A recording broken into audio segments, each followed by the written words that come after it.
آپ نے فرمایا چلو ٹھیک ہے تم آئے ہو تو جاؤ یہ لوگوں میں اعلان کر دو جس نے کلمہ پڑھا ہے لا الہ الا اللہ وہ جنت میں جائے گا. اللہ ابن جوتے ساتھ ہے جو بطور پہچان کے کہ جوتیاں اللہ کے رسول صلی اللہ علیہ وسلم کی ہیں. وہ جوتی لے کے خوشی خوشی نکلے. ابھی وہاں چوراہے پر پہنچے بھی نہیں تھے کہ راستے میں عمر بن خطاب رضی اللہ عنہ سے ملاقات ہو گئی. عمر بن خطاب نے کہا کہاں کا ارادہ ابو ہریرہ؟ انہوں نے کہا کہ اللہ کے رسول صلی اللہ علیہ وسلم نے مجھے اس کام پر مامور کیا ہے کہ میں لوگوں میں یہ اعلان کر دوں جس شخص نے لا الہ الا اللہ پڑھا وہ جنت میں جائے گا. انہوں نے کہا ٹھیک ہے تم ابھی واپس چلو. کہنے کہ نہیں مجھے اللہ کے رسول نے بھیجا ہے آپ مجھے کہنے واپس چلو. بہرحال وہ انہوں نے الٹے ہاتھ کا دیا ان کے سینے پہ. ابو ہریرہ رضی اللہ عنہ کہ وہ گر گئے. ظاہر ہے کہ وہ کمزور آدمی تھے بیچارے, کھانے کو تو ان کو ملتا نہیں تھا. بھوکے پیٹ قرآن مجید اور حدیثوں کو یاد کرتے تھے. دیکھیے آپ ہمیں پیٹ بھر کے ملتا ہوں تب بھی یاد نہیں کرتے قرآن حدیث کو. بہرحال وہ روتے ہوئے آئے واپس, کہا کہ اللہ کے رسول صلی اللہ علیہ وسلم مجھے جب ابن خطاب نے مارا ہے اور مجھے روک دیا جس کام پر آپ مجھے بھیجا تھا آپ نے.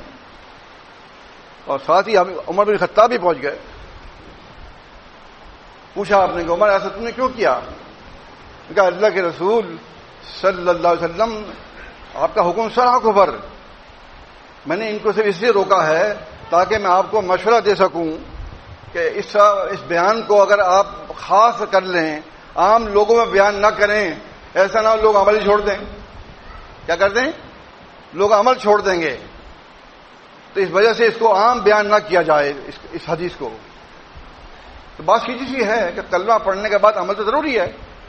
بغیر عمل کے لا الہ الا اللہ کام نہیں آئے گا. جن لوگوں کو یہ غلط فہمی ہے کہ وہ صرف کلمہ پڑھ لیں گے اور نہ نماز پڑھیں نہ روزے رکھیں نہ عمل کریں جنت مل جائے گی ان کو, نہیں, یہ غلط فہمی ہے. اسی وجہ سے عمر بن خطاب رضی اللہ عنہ ان کو بتا رہے ہیں. اور کس کو بتا رہے ہیں؟ اللہ رسول کو.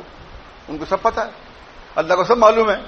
لیکن بہرحال یہ بھی ایک شرف ہوتا ہے صحابی رسول کو کہ وہ اپنے نبی علیہ الصلوۃ والسلام کو مشورہ دے رہے ہیں, ایسا مشورہ جو قابل دید ہے.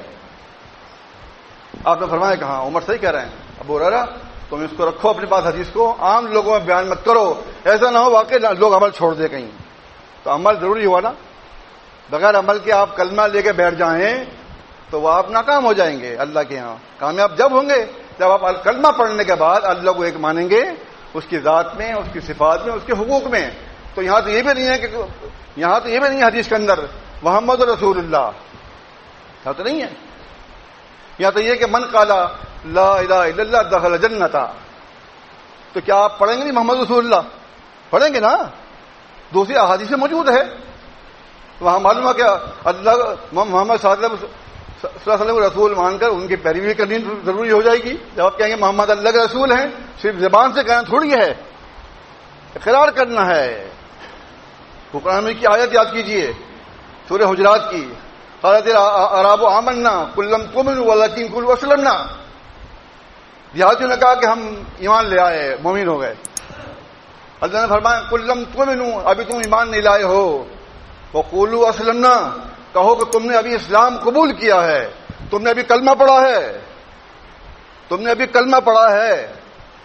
وَإِن تُطِيعُوا اللَّهَ وَرَسُولَهُ, اگر تم اللہ اور اس رسول کی اطاعت کرتے رہے تو کلمہ تمہارے کام آئے گا, اور اگر تم نے اطاعت نہیں کی تو کلمہ بیکار ہو جائے گا. قرآن کی آیت صاف بتا رہی ہے یہ. تو اس کا مطلب یہ ہوا کہ کلمہ پڑھ کر جو لوگ باہر اس قسم کی باتیں کرتے ہیں اور ایسی باتیں کر کے گمراہ بھی ہو گئے, کتابیں بھی لکھ ڈالی, بڑی بدنصیبی کی بات ہے. اصل میں فہم حدیث جو ہے وہ اللہ کسی کو عطا فرماتا ہے. تو معلوم یہ ہوا کہ اللہ کے رسول صلی اللہ علیہ وسلم کا مطلب جو ہے جس نے کلمہ پڑھا جنت پر جائے گا, وہ عمل کے ساتھ ہے, بغیر عمل کے نہیں ہے. دوسری حدیث صحیح بخاری صحیح مسلم کی, حضرت اتبان بن مالک رضی اللہ عنہ جو نابینا تھے, انہوں نے درخواست کی کہ اللہ کے رسول صلی اللہ علیہ وسلم, میں مسجد نبی سے دور رہتا ہوں, وہاں سے نماز پڑھنے کے لیے مسجد نبی آتا ہوں, آنکھیں نہیں ہیں, بینائی نہیں ہے, اور جب سیلاب وغیرہ آتا ہے تو سیلاب جو ہے وہ بالکل مجھے یہاں آنے نہیں دیتا ہے، تو کیوں نہ آپ 2 رکعت وہاں میرے گھر پہ آ کے پڑھ لیں، تو وہیں پہ میں مسجد بنا کر نماز پڑھ لیا کروں۔ اب میں فرمایا ٹھیک ہے میں آؤں گا۔ اللہ کے رسول صلی اللہ علیہ وسلم ابو بکر رضی اللہ عنہ صبح پہنچ گئے اور جا کے ان کو سلام کیا اور انہیں اندر بلایا۔ سب سے پہلے آپ نے فرمایا کہاں تم چاہتے ہو کہ میں نماز پڑھوں؟ اصل کام جو ہے پہلے وہ کیا جائے۔ انہوں نے کہا رسول اللہ یہاں نماز پڑھ دیجئے۔ جب آپ نماز پڑھ رہے تھے اس نماز پڑھنے کے دوران پورا محلہ امڑ آیا، گلی بھر گئی، گھر بھر گیا، لوگوں کا ہجوم جمع ہو گیا۔ کیوں کہ رسول اللہ صلی اللہ علیہ وسلم ہمارے محلے میں تشریف لائے ہیں۔ لیکن اب دشمن ابو مالک دشمن نہیں تھا۔ جب اس کو دیکھا کہ وہ نہیں ہے، انہوں نے کہا ذالک منافق، وہ منافق ہے کہ ایسے موقع پر بھی وہ ہمارے پاس نہیں ہے، ہمارے ساتھ نہیں ہے، اور منافقین میں بیٹھا ہوگا وہ۔ یہ بات جب وہ کر رہے تھے تو اللہ کے رسول صلی اللہ علیہ وسلم جب نماز پڑھ رہے تھے آپ نے سنی۔ جب آپ نے سلام پھیرا تو آپ نے فرمایا مسلمین سے کیا ابن دشمن نے اللہ کی خوشنودی کے لیے لا الہ الا اللہ نہیں پڑھا؟ یا رسول اللہ پڑھا ہے؟ پھر آپ ایسی بات کیوں کرو اس کے بارے میں؟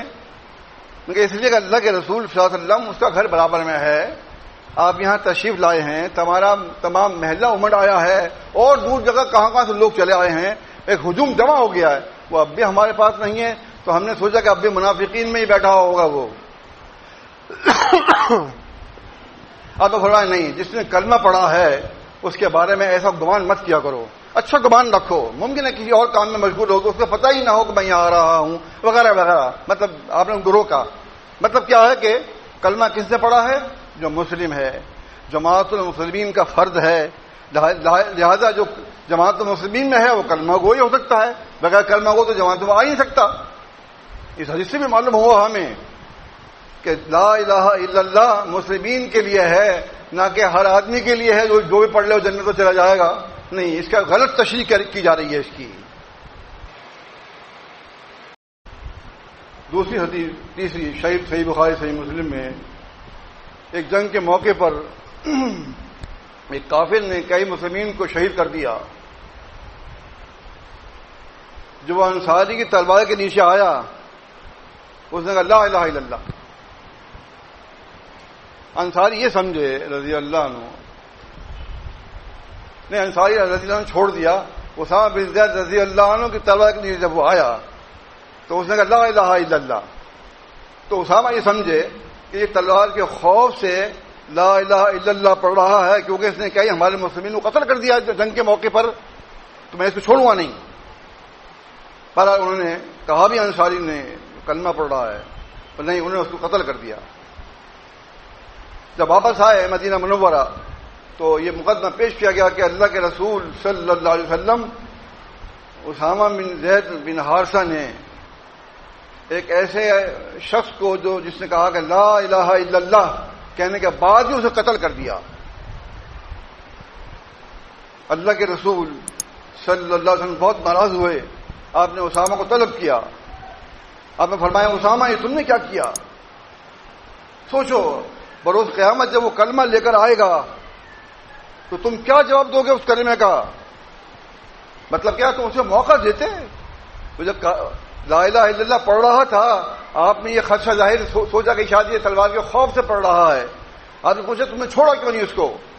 میں کہا رسول اللہ وہ کئی مسلمین کو قتل کر چکا تھا، ہمارے کئی ساتھیوں کو اس نے مار دیا تھا جنگ کے موقع پر، مگر جب وہ تلوار کے نیچے آیا ہماری تو اس نے کہا لا الہ الا اللہ، تو ہمیں ظاہر یہ خدشہ ہوا کہ یہ شاید ڈر کی وجہ سے پڑھ رہا ہے لا الہ الا اللہ۔ آپ نے فرمایا کہ تم ان کا دل چیر کے دیکھتے کہ واقعی جو تم سوچ رہے ایسا ہی ہے، تم دل پہ نقب کیوں لگایا؟ اب کیا کرو گے تم بروز قیامت؟ تو مطلب بتانے کا کیا ہے؟ یہ حدیث بھی یہ بتا رہی ہے کہ جب آدمی کہتا ہے لا الہ الا اللہ تو اس کو یہ کہنے پہ چھوڑ دیا جائے، دیکھا جائے کہ یہ لا الہ الا اللہ کہنے کے بعد اللہ تعالیٰ کو ایک مانتا ہے، جو اللہ کی شریعت ہے اس پر عمل کرتا ہے، محمد رسول اللہ کو رسول مانتا ہے، وہ یہ موقع دینے کے لیے اس کو چھوڑ دے تو تم پہ بات نہیں آتی ابھی بات تمہارے خلاف چلی گئی ہے کہ تم نے ایسے آدمی کو کلمہ قتل کر دیا جو کلمہ پڑھ رہا تھا. یہ اس کی تشریح. اس کا یہ مطلب نہیں ہے جو مطلب اور لوگ لیتے ہیں غلط. اسی وجہ سے علماء نے، جو علماء بھی نہیں ہیں، انہوں نے یہ جملے بیان کر کر کے خود بعد میں تقاریر میں لوگوں کو بے عمل بنا دیا. ایک حدیث ہے مسلم احمد میں ہے اور بھی کئی جگہ پر آئی ہے، صحیح سند سے ہے. اللہ تعالیٰ قیامت کے دن رؤوس الخلائق رجل من امتی، اللہ تعالیٰ جو ہے بروز قیامت جو مخلوق ہوں گی ان میں سے ایک ایسے آدمی کو نکال کر لائے گا جو محمد رسول اللہ صلی اللہ علیہ وسلم کا امتی ہوگا. اس سے غلط فہمی ہوتی ہے اس حدیث سے. اللہ تعالیٰ فرمائے گا اے شخص، اے آدمی، اے میرے بندے، کیونکہ اس کی کتابیں 999 میں پھیلی ہوئی تھیں اور تمام کی تمام کالی ہوئی ہوئی تھیں بے عملی کی وجہ سے، کہ تیرے پاس کوئی نیکی ہے، تیرے پاس کوئی ایسا عمل ہے جس پہ تجھے امید ہو کہ تو اللہ کے حضور بچ جائے گا. اس نے کہا اللہ تعالیٰ میرے پاس تو کوئی بھی ایسی امید نہیں ہے، بہت ہی خراب آدمی ہوں. بس اللہ نے فرمایا نہیں، تیری ایک نیکی ہمارے پاس ہے. وہ کیا ہے؟ کہ تو نے اشہد ان لا الہ الا اللہ و اشہد ان محمد رسول اللہ پڑھا ہے.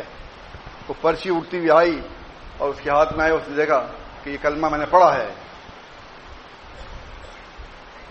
اس نے کہا اللہ تعالیٰ تو بہتر جانتا ہے.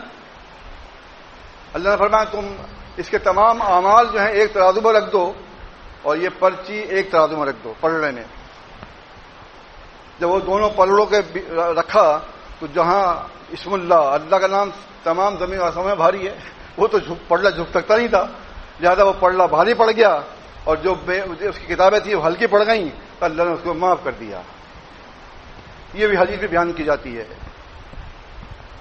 اگر اس طرح سے ہم حدیثیں لے کے بیٹھ جائیں، جسے احمد کی حدیث صحیح طرح سے جسے 2 ٹھنڈی نمازیں پڑھی جنت میں گیا تو 3 نمازیں بھی نہیں پڑھے گا. وہ تو جس نے بیوہ کو کی شادی کرا دی وہ میں جنت میں ایسے ہوں گے، سارے کام چھوڑ دے، وہ یہ کام شروع کر دے، وہ بیواؤں کی شادی کراتا رہے جنت میں چلا جائے گا. ایسا نہیں ہے. ایسے اگر ہو جائے آدمی کوئی بھی ایک حدیث پکڑ کے بیٹھ جائے گا.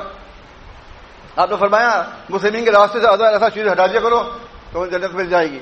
وہ سب کچھ چھوڑ کے یہ کام شروع کر دے. نہیں، یہ کام ایک آدمی کہہ رہا ہے، اس کو آپ نے بتا دیا کہ تم یہ کام کرو گے تو بہت سی مشکلات سے بچ کے تمہیں جنت مل جائے گی. یہ مطلب ہوتا ہے. ایک پروانہ تمہیں ایسا دے دیا اللہ تعالیٰ نے کہ عمل کرنے کے باوجود بھی انسان سے غلطیاں ہوتی رہتی ہیں، انسان خطا کار ہے. تو وہ بھائی جو میں بتا رہا تھا آپ کو پتا ہونا چاہیے کہ جب اللہ کے رسول صلی اللہ علیہ وسلم مکہ معظمہ میں تھے، مغلوب تھے، آپ کے پاس لوگ آتے تھے، آپ کو نبی مانتے تھے اور کلمہ پڑھ کے چلے جاتے تھے. ان کو بھیج دیتے تھے. آپ خود ہی کیوں بھیج دیتے تھے؟ کہ ابھی میں مغلوب ہوں، جب میں غالب ہو جاؤں گا تو میں تمہیں بلا لوں گا، ابھی تم اپنے قصبے، اپنے شہر، اپنے گاؤں واپس چلے جاؤ. ممکن ہے کہ وہ آدمی بھی ان میں سے ہو کہ جس نے کلمہ شہادت پڑھا، آپ نے اس کو واپس بھیج دیا، اس کے قصبے میں جا کے وہ فوت ہو گیا، اس کو عمل کرنے کا موقع ہی نہیں ملا. یہ دیکھیے قرآن و حدیث میں تطبیق دینی پڑتی ہے. اگر آپ اس طرح سے لے کے چلیں گے تو تمام آیات احادیث اس روایت سے ٹکراتی ہیں. یہ ویسے ضعیف ہو جائے گی، یہ روایت ویسے ہی ضعیف ہو جائے گی. سنم صحیح ہے، اس کا متن جو ہے وہ صحیح ہند کے خلاف جا رہا ہے، قرآن مجید کے خلاف جا رہا ہے. یہ تسلیم نہیں کیا جائے گا. اس کی یہی شکل ہے کہ ایسے کتنے لوگ جو ہوں گے جو واپس چلے گئے اور ظاہر ہے کہ ان کی زندگی کتنی تھی، وہ فوت ہو گئے، کلمہ پڑھ لیا تو انہوں نے عمل کرنے کا ان کو موقع نہیں ملا. تو ایسے لوگوں کو بھی اللہ تعالیٰ معاف کر دے گا، بخش دے گا. یہ اس کا مطلب ہے. نہ کہ یہ کہ آپ یہ سمجھ کے بیٹھ جائیں بس جو اللہ نے ہمیں کلمہ پڑھ لیا بس گئے جنت میں. ایسا نہیں ہے. کلمہ تو اقرار ہے، جیسے میں نے بتایا قالت الاعراب آمنا قل لم تؤمنوا ولكن قولوا اسلمنا ولما يدخل الايمان في قلوبكم. یہ آیت صاف فرما دیا یہ مطلب نہیں ہے، اس کی وضاحتیں مل رہی ہیں دوسری روایات میں اور قرآن کی آیات کے اندر۔ بہرحال یہ مضمون ابھی چلے گا،